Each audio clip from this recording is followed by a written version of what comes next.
Plus یہاں پر بہت ہی سفید قسم کے وائٹ قسم کے گھوڑے گھوڑیاں ہوتی ہیں جس کے اوپر بچے رائڈ کرتے ہیں۔ لوگوں سے راستہ پوچھتے ہوئے اور خوبصورت سی روڈ کے اوپر ڈرائیو کرتے ہوئے آج میری منزل تھی یوبیا نیشنل پارک۔ اس روڈ کی ڈرائیو کا اصل مزہ یہاں پہ یہ خوبصورت قسم کے پہاڑ، لمبے بلند درخت اور سڑک کے سائڈ پہ کلرفل قسم کی چادریں، یہ بہت مزہ کرتے ہیں۔ ایک پلان انسان کا ہوتا ہے اور ایک پلان اوپر والے کا ہوتا ہے۔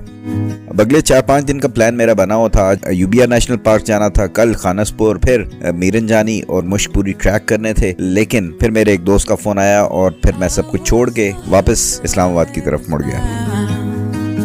اس ولاگ کے لیے اور ڈیلی ٹریول ولاگز کے لیے وزٹ کیجیے گا مسافر ولاگ۔ اپنا خیال رکھیے گا۔ اللہ حافظ۔ پاکستان زندہ باد۔